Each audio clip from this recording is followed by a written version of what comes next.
Well, hello, everyone, in deep late summer almost. This is great to see everyone. It's been quite a while.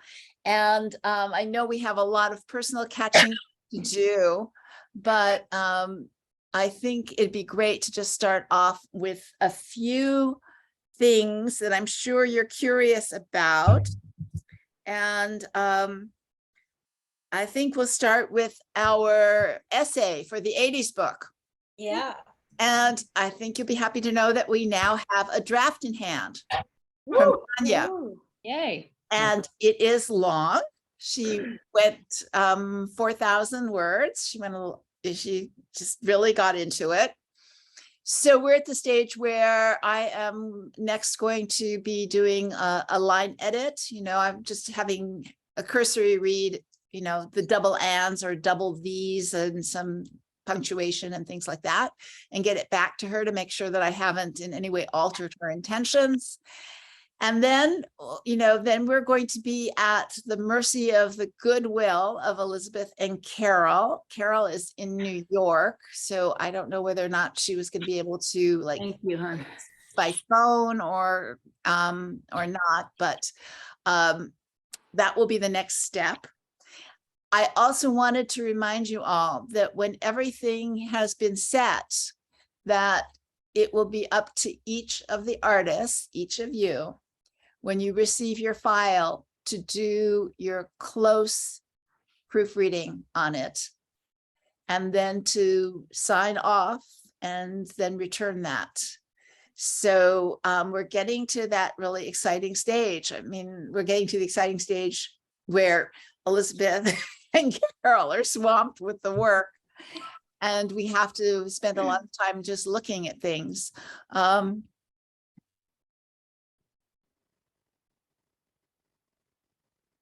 What happened? Maybe she needed a drink of water or something. I don't know.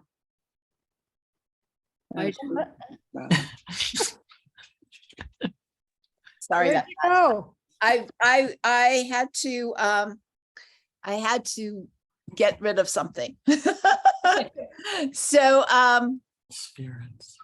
the spirits, the things I hadn't thought about.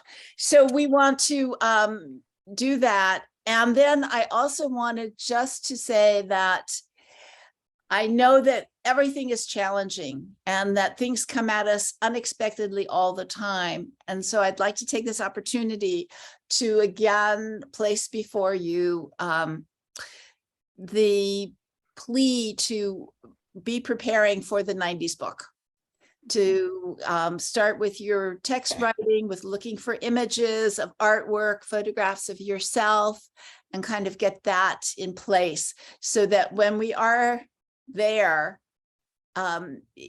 it's there no matter what happens. And later we're going to be talking, and some of you have had COVID, someone has COVID right now. And these things happen in addition to everything else. So it would be really good if you have a lull and you have time to sort of get set on the 90s book, which I think one of the great things is that there has been so much excitement for what we're doing, and it's really getting some traction, and people are starting to notice these things. Who? The Metropolitan Museum of Art's library, for instance. They are waiting for the next book and want to be notified so that they can purchase it. And also the Library of Congress, didn't you say? Yes, but they didn't ask me if they don't purchase things in advance. So But yeah, it's there. it's there. And you can actually go online. If you have books that you have donated to the Library of Congress, you can go in and you can actually see them. They're listed, so it's in their catalog. The Joan Mitchell Foundation, I think this is a really great thing that they are taking our model as something to put forward for other artists and other women to be able to do, and to Yes. look at what we've done, and the fact that we're going to be included in their new handbook, I think is really fantastic. I think that's really great. Let's see.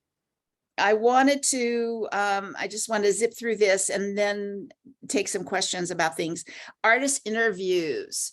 So that's another area that people are really looking at and are interested in, that this is another thing that artists can do, and it provides so much information with very little financial outlay. I think that's a huge element in consideration for many artists, that they're overwhelmed by the idea of having to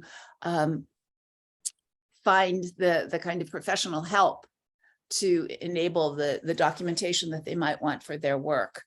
So some of the artists in this group have not sent me their videos. If you do, we can have another hire for working on our website. Be good to be able to batch it. And I would also urge you to put your attention to making a video about your materials and process. So the optimal, of course, is to work with a conservator. Most of us are not going to be able to do that. Another great option is to have someone who you know will be working with your collection, a relative, a close friend, someone who knows and is already familiar with your work, and to have them working with you. And the other thing that I have for offer that I put out to Kim is, if you'd like, I'd be happy to do it with you. So we can kind of make an initial video. It's always better to have something, even if it's only 15 minutes, than not have anything. Every bit builds. This is a separate video you're talking about from the ones we paired with? Yes, this is a video about your materials and process. And I had indicated to everyone that I've uploaded mine that I made. So I went into the studio a year ago. I made a video. My son held the phone camera. We have one section that's on paintings and another one works on paper, and they're uploaded. And then we can have a page, because all of these specific discussions of materials, whether it's the paint, the paper, the inks that are used in your printer, all of those things are going to be vital information for the conservation, the preservation of your work. When you can't tell anyone what you used, that information is lost. And it also will help other artists. It will help with the conservation of other work done in the same period. Liz, you've got a question? Yeah. Oh, no, I have to keep my, Oh my gosh. I have to keep it above my heart. I'm not asking a question. Oh, okay. Well, Golly. we're going to have a second session after we time out, and we can like ask all the curious questions about health and well-being afterwards. So those videos are there that I made and available for you to look at, just as a very casual reference. And what I also set out and directed for your attention were the videos that started me on this line of thought, and they are from the Mental Foundation, from their collection, where their conservator goes into the collection with artists and their work and spends time talking about the materials, the expectations, what the artist thinks should be done or needs not be done about the work, looking at the condition of it.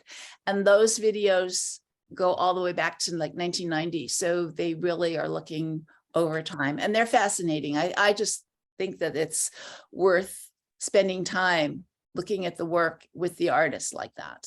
Is this on your website or the BAWALP website? These are online, and they are they were done in conjunction. It's now been a couple of years since I looked at this, but they worked with the Whitney. So if you it's called the Artist Documentation Program. And what's the name of the foundation? Menil. It's the Dominial. D-E-M, capital M-E-I-L-L-E? Menil. M-E-N-I, okay. But Jan, is yours there or is it on BAWALP or yours? No, mine is on my YouTube channel. Okay. I saw them, they were wonderful. And I think there's something really strong about talking about your materials and your approach that way. I really found it interesting. Thank you. Thank you. So again, I don't have somebody who's in conversation with me who has any experience with art at all, but having somebody there with you can bring up questions, or it can just spur you on to discussion. So I recommend that. It's true that you can just sit by yourself and talk about your work.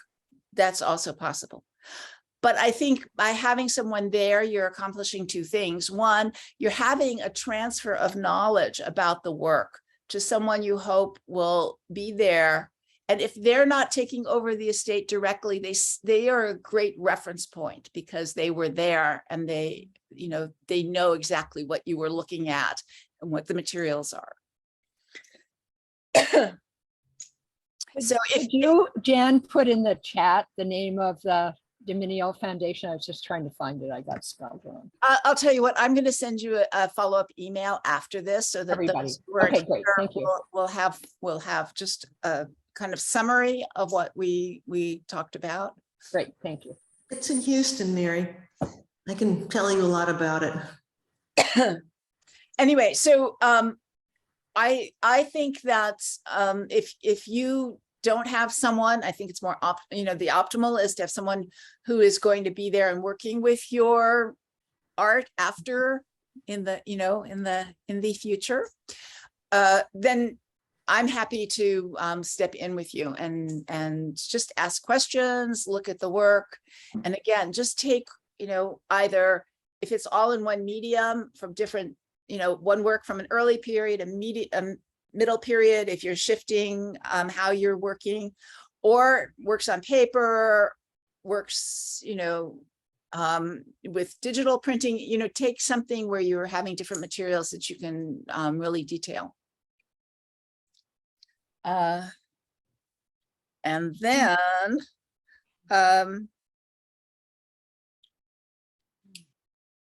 I think those are the things that I wanted to cover before we start talking about personal things. So does anyone have any questions about the 80s book at this point, about the whole process of reviewing your pages and your videos, the interview videos, if you haven't done them, or the others? Any questions or anything you want to talk about with these things? Just three. Are the interview videos for the 90s project, or what are they for? Are they for everything? We did interviews that were just general interviews. Yes. We can do another round of interviews. That would be fantastic.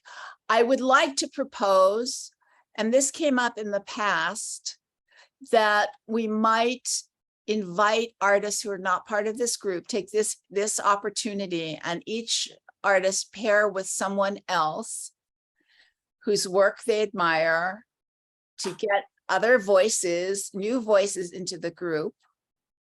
And then we have a guest page of, other artists that we're in dialogue with. And then we can have those videos. So that's a very easy way. It's zero cost. It means you contact someone and their work. You bring in different voices to this group. And it's not the effort and level of energy investment of doing a book, because we talked about doing a book where each one of us brings someone in. But in the meantime, a very easy thing to do would be to have a dozen other videos.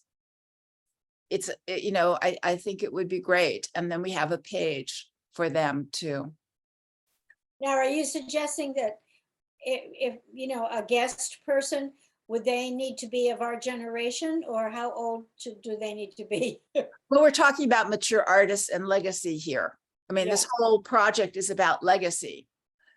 And we've had extensive conversations, both live and online during COVID, about the group and the makeup of our group, the composition of our group, and without actually growing it, because we wanted to stay flexible and be able to communicate and actually get a lot of things done in terms of, you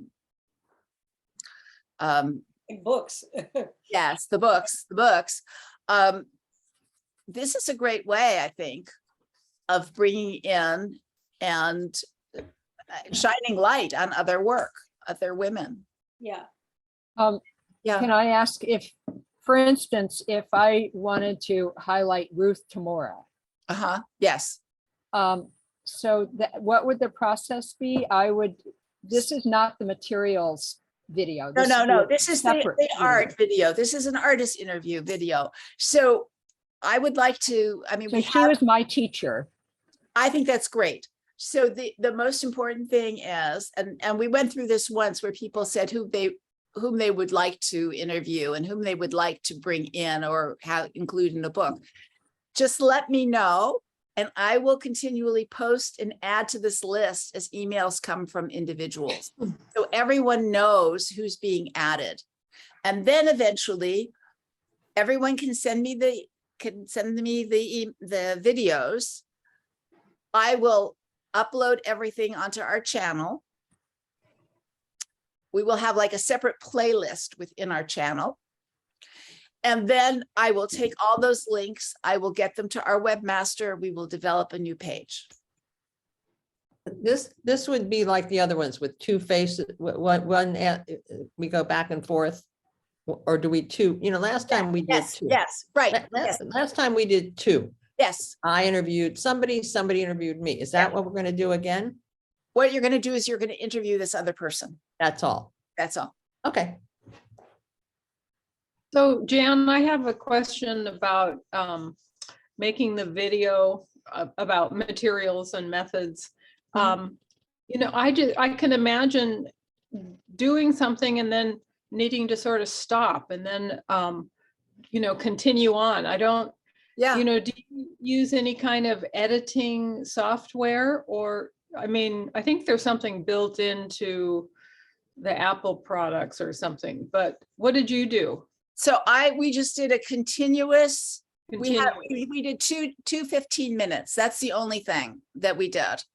I needed a break in between. We stopped and then we left the paintings and we went over to the works on paper, and I did, you know, watercolors, my press, everything in just a few minutes. There's no reason you can't go back and do something longer, that you can't take this material. You will have the material, you'll have the files. You can always edit or have someone edit at some other point in time. You can intercut, and it actually, you know, historically will be interesting to have things of different periods. But in the meantime, today, tomorrow, get something recorded. Okay. Sally is here with us. She knows that, you know, there are certain things you won't be able to recapture. And you must have practiced first. No, No, you didn't. Okay. You No didn't practice. no practice. No. No practice. Okay. My son is a chess player. We don't even talk about art. He's never gone to a museum with me since he was 10 years old and sat outside with his book and never even walked into the galleries. You know, he would ride in the cab of a U-Haul truck when I was delivering artwork, and he never bothered to go inside the gallery. No, but he could hold the button. He could ask a question. Sometimes someone who doesn't know anything will ask an obvious question that we're not even thinking about, but it's important. Kim, you wanted to. I have a question. Did you, with your materials, how far into details do you go? Do you actually go into who makes them, the manufacturer? Because it is significant. I talked about the fact that, for 20 years, I painted with Winsor Newton paint. Okay, And then I went in and I started painting with Sennelier. okay. Also said, unlike everyone else who loves Sennelier, and the colors are gorgeous, I have a problem with them. I find that that the paint is a little more fragile as substance, Yeah. Maybe others Yeah. don't, but I was talking about that and pointing things out. I showed paintings that I did in 1973 when I was living in Spain, and they're all cracked and falling apart because you bought paint from the soap store. Yeah, right. So, I mean, those are things so that somebody knows. Okay, that's great. Great.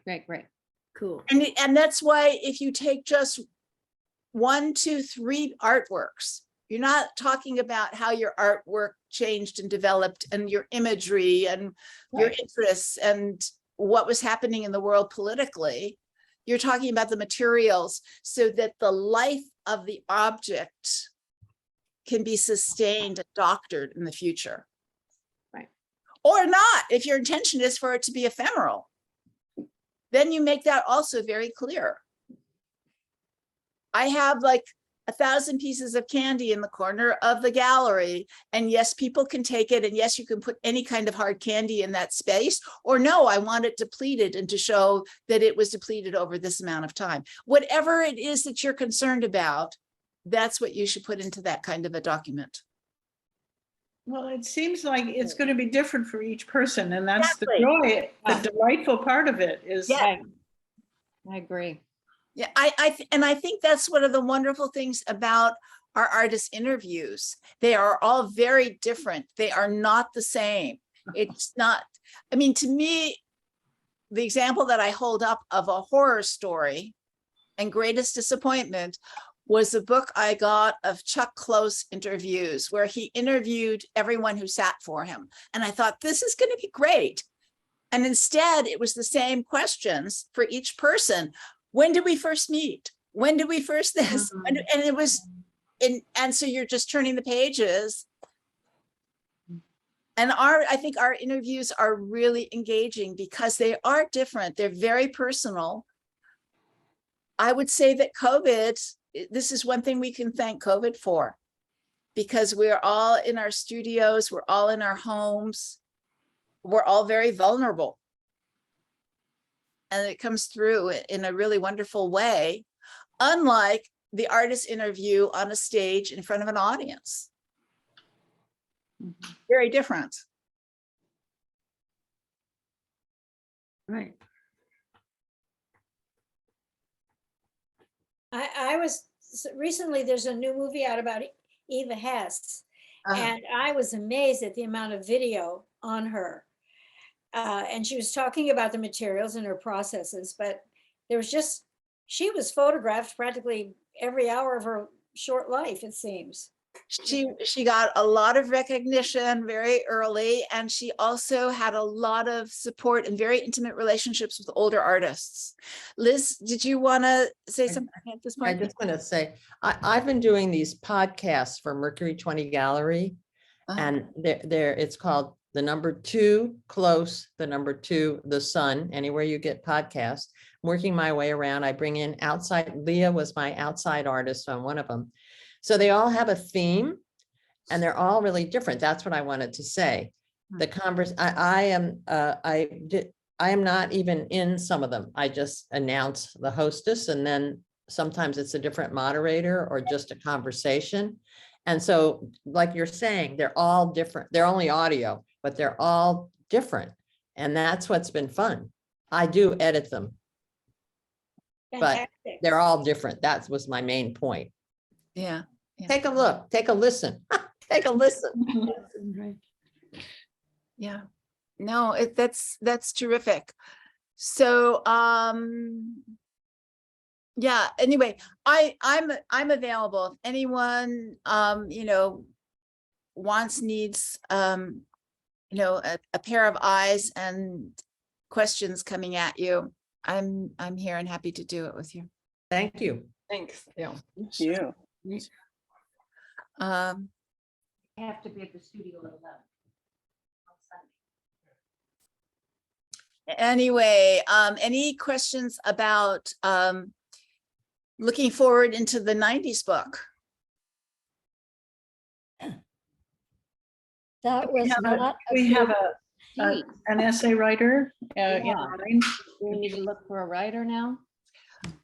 We can start with our number one choice from the round before, who just was not available.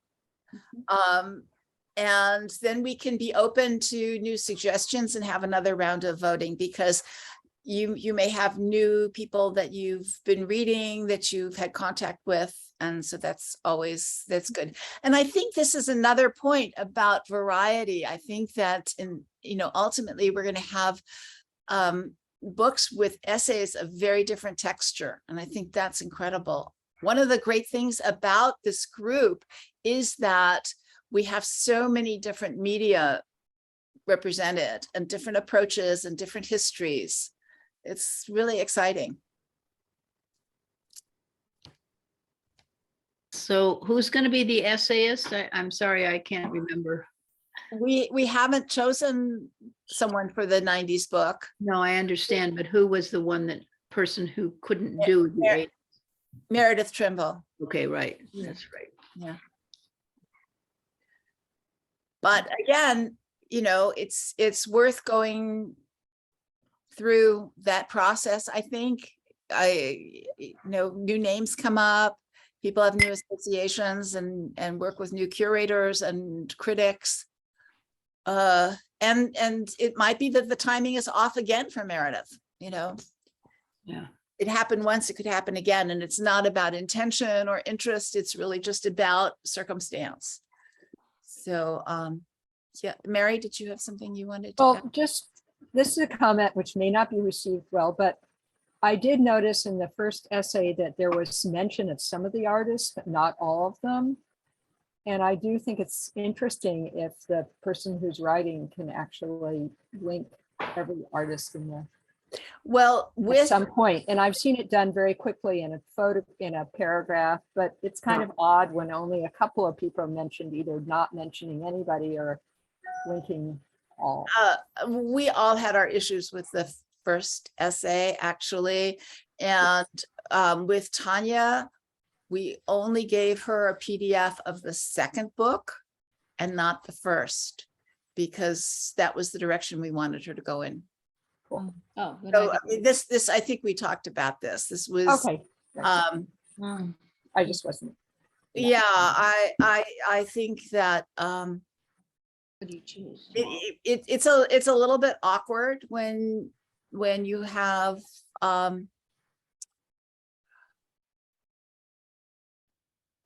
it was awkward. I'll just say that. Yeah. Even with my responses and I mean, some things got changed in the first essay, but if an artist puts something on the wall in a gallery when they're having an exhibition and they're delighted with their work and they think it's great, and the gallerist is sitting there and saying, this is, thinking this isn't what I was expecting, and this is not really what I would choose or put or show or be identified with, where do you go from there? You've got the exhibition and it's on the wall. It's kind of like that. Yeah, Liz. I just want to say, I agree. It's very awkward, and I've had many things written about a group thing where I wasn't mentioned. And of course, I wished I was. However, thinking another way, I mean, maybe you're telling, I don't know what you're saying, telling the essay is not to mention anybody, but maybe, no, you're not. No. Okay, so what I want to say is, when Rembrandt painted The Night Watch, they were furious because they all paid in, and he put some in the shadows and made one of the greatest paintings of all time. The other, they had it redone, and they're in the same room. They're all lined up in a big long line, each with the exact same amount of space on the canvas, and it's a horrible painting. So, I mean, there is that, and I agree. I hate being left out. Of course, I have an ego. I want to be one of the ones that's mentioned. But I do think sometimes when you're writing an essay and you're trying to make a point, I mean, we're all listed in there. We all have pages. So I think it's hard to say everyone has to be in the essay. I think that's awkward. Well, I'm on Mary's team. I'd like to see somebody try. Yeah, me too. I would. So, this is not at all like, this is serious. I think it'd be really great for whomever would like to write an essay themselves about everybody in this group.